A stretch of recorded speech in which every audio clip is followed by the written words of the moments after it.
sejarah yang sudah dipersiapkan sebelumnya. Kelompok lain silakan untuk menanggapi secara aktif, memberikan pertanyaan dan memberikan perbaikan nanti berupa pertanyaan atau berupa saran dan masukan. Bisa dipahami? Bisa.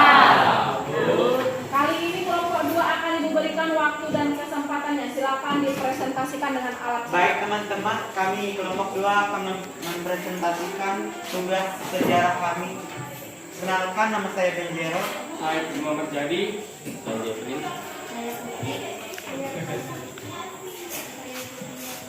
Saya Rania. Saya Konstantinopel. Saya mempersilakan untuk rekan saya Prima untuk membacakan cerita sejarah.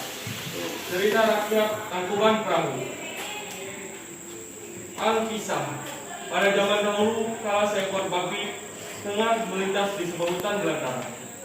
Babi hutan itu sedang merasa kehausan di tengah panasnya terik matahari. Pada saat dia mencari-cari mata air, dia melihat ada air yang tertampung di pohon keladi.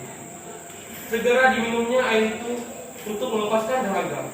Tanpa disadarinya itu adalah air seni Raja Sungging Perbangkara. Karena kesaktian Raja Sungging Perbangkara, babi hutan itu pun mengandung setelah meminum air seninya. 9 bulan kemudian si babi hutan melahirkan seorang bayi perempuan. Raja Sungging Perbangkara mengetahui perihal adanya bayi perempuan yang terlahir karena air seninya itu. Ia pun pergi ke hutan untuk mencarinya. Ditemukan bayi perempuan itu, dia pun memberinya Dayang Sumbi dan membawanya pulang ke istana kerajaan. Dayang Sumbi pun tumbuh menjadi perempuan yang sangat cantik wajahnya. Serasa tak terbilang jumlah raja, pangeran, dan bangsawan yang berkehendak memperistihkan anak perempuan Dayang Sumbi Perbangkara itu. Namun, semua pinangan itu ditolak Dayang Sumbi dengan halus. Sama sekali tidak diduga oleh Dayang Sumbi, mereka yang ditolak pinangannya itu saling berperang sendiri untuk memperebutkan dirinya. Dayang Sumbi sangat sedih mengetahui kenyataan bahwa pangeran, raja, dan bangsawan yang ditolaknya saling melakukan peperangan. Dia pun memohon kepada Raja Sungging Perbangkara untuk mengasingkan diri. Sang raja akhirnya mengizinkan anaknya tersebut untuk mengasingkan diri. Dayang Sumbi mengasingkan diri di sebuah bukit ditemani oleh seekor anjing jantan bernama Situmbang. Untuk mengisi waktu luangnya, selama dalam pengasingan, Dayang Sumbi pun menenun. Ketika Dayang Sumbi menenun, peralatan tenunannya terjatuh. Ketika itu, Dayang Sumbi merasa malas untuk mengambilnya. Terlontarlah ucapan yang tidak terlalu disadarinya. Siapapun yang bersedia mengambilkan peralatan tenunku yang terjatuh, seandainya itu lelaki, akan kujadikan suami. Jika dia perempuan, dia akan kujadikan saudara. Tak disangka, si Tumang mengambil peralatan tenun yang terjatuh itu dan memberikan kepada Dayang Sumbi. Tidak ada yang dapat diperbuat Dayang Sumbi selain memenuhi ucapannya. Dia menikah dengan si Tumang yang ternyata titisan dewa. Si Tumang adalah dewa yang dikutuk menjadi hewan dan dibuang ke bumi. Beberapa bulan setelah menikah, Dayang Sumbi pun mengandung dan melahirkan seorang bayi laki-laki. Dayang Sumbi memberikan namanya Sangkuriang.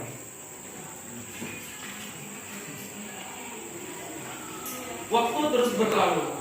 Beberapa tahun kemudian terlewati. Sangkuriang telah tumbuh menjadi seorang pemuda yang tampan wajahnya, gagah, tubuh kuat, dan kekar. Sakti mandraguna pula anak Dayang Sumbi. Sejak kecil, Sangkuriang telah senang berburu. Setiap kali melakukan pemburuan di hutan, Sangkuriang senantiasa ditemani oleh si Tumang.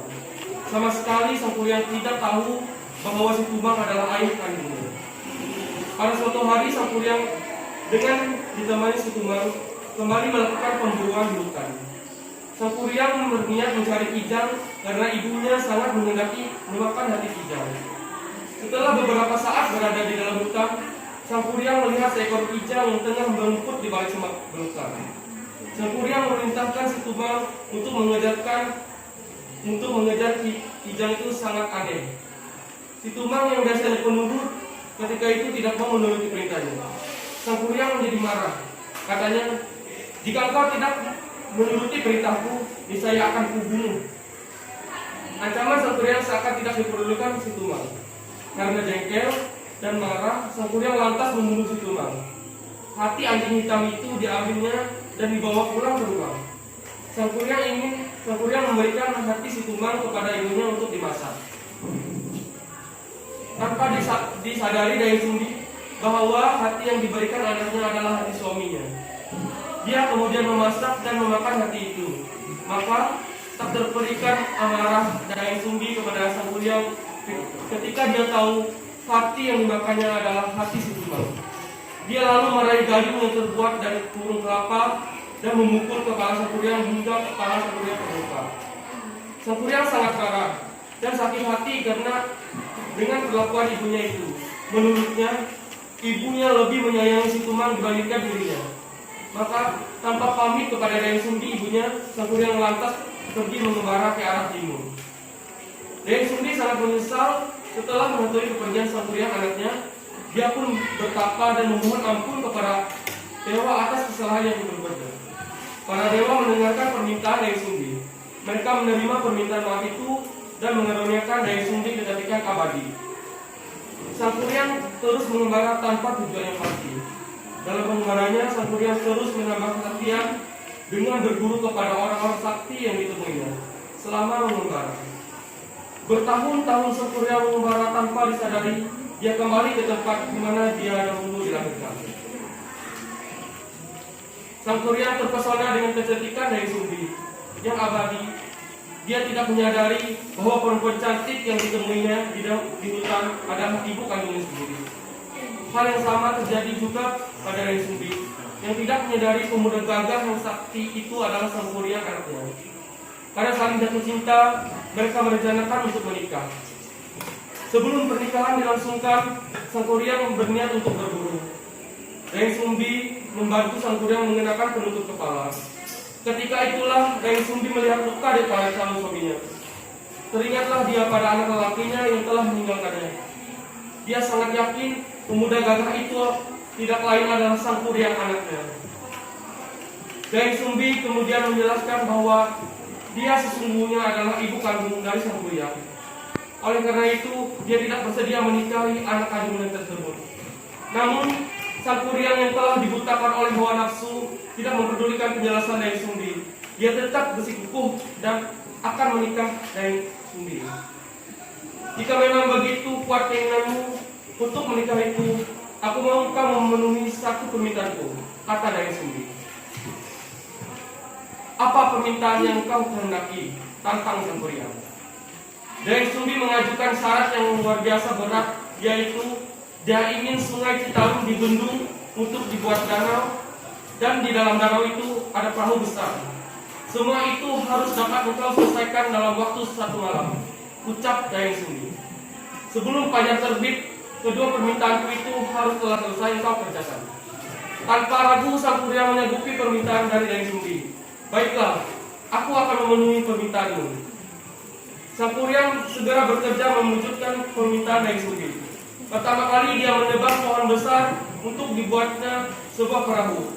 Cabang dan ranting pohon yang tidak dibutuhkannya ditumpukan. Tumpukan cabang dan ranting pohon itu kemudian hari menjelma menjadi gunung, Burangka. Begitu pula tumbuh pohon itu kemudian berubah menjadi sebuah gunung yang lebih dikenal Gunung Bukit Timbul.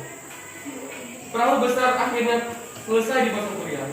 Pemuda sakti itu lantas berniat membendung aliran sungai Citarum yang deras untuk dibuat sebuah danau. Sang Kuryang kemudian memanggil para makhluk halus untuk membantunya mewujudkan permintaan Dayang Sumbi. Semua yang dilakukan Sang Kuryang diketahui oleh Dayang Sumbi. Terbit kecemasan dalam hati Dayang Sumbi ketika melihat pekerjaan Sang Kuryang sebentar lagi selesai. Dia harus mengagalkan pekerjaan Sang Kuryang agar pernikahan dengan anak kandungnya itu tidak terlaksana. Dia pun memohon pertolongan dari dewa. Setelah berdoa, Dayang Sumbi mendapatkan petunjuk. Dayang Sumbi lantas mendebarkan buih rangrang atau kain putih hasil tenungan. Dia juga memaksa ayam jantan berkokok di waktu masih malam. Para makhluk halus sangat ketakutan ketika mengetahui fajar telah tiba. Mereka berlari dan menghilang ke segala penjuru. Mereka meninggalkan pekerjaan membuat danau dan perahu yang belum selesai. Sang Kuryang sangat marah.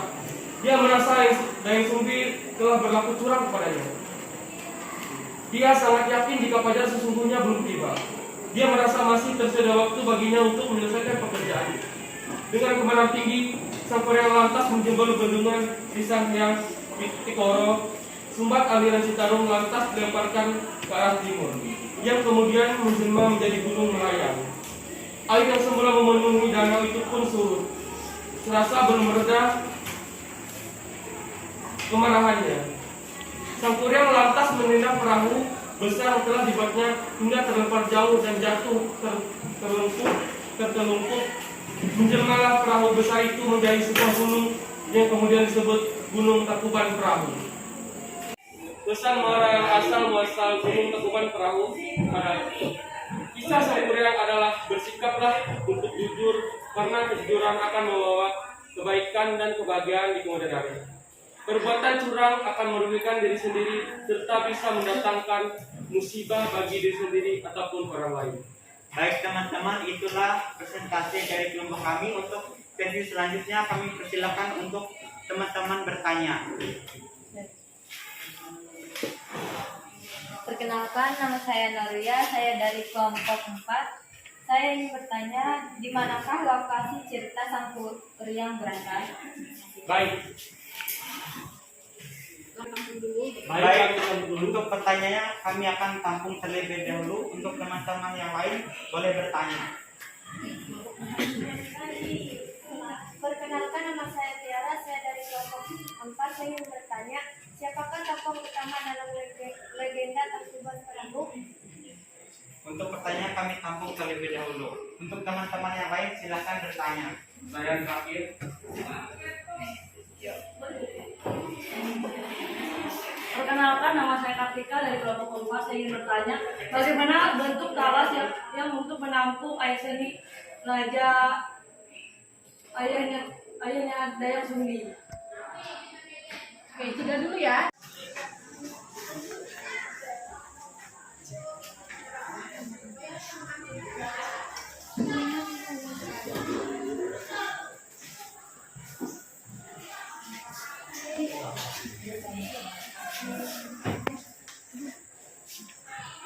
Teman-teman, saya persilahkan untuk rekan saya Martin Nompel untuk menjawab pertanyaan yang pertama.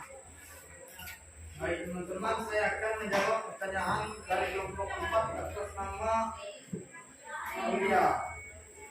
Lokasi tempat kejadian tersebut berada di Jawa Barat, Kecamatan Lembang, Kabupaten Bandung Barat. Sekian, terima kasih. Apakah saudara merasa puas? Untuk pertanyaan kedua saya persilakan rekan saya Tania. Teman-teman, untuk menjawab pertanyaan kedua saya akan serahkan kepada rekan saya Tania. Baik, saya akan menjawab pertanyaan dari kelompok 4. Tokoh utama dari cerita Tangkuban Perahu adalah Sang Kuryang dan Dayang Sumbi. Terima kasih. Bagaimana, puas dengan jawaban saya? Ya, puas. Ya, terima kasih. Untuk menjawab pertanyaan yang ketiga saya serahkan ke rekan saya Rima Mardiati. Baik, saya akan menjawab pertanyaan dari kelompok 4. Ketika bentuk dari daun talas yang tempat minumnya babi tersebut ialah daun talas yang sudah mati, yang sudah tergeletak di tanah.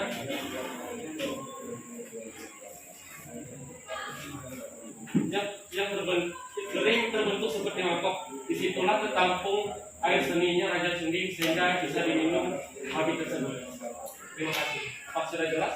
Ya, saya cukup puas. Baik teman-teman, itulah presentasi dari kelas kerahasiaan. Teman-teman, kami ucapkan terima kasih. Sama-sama. Habis?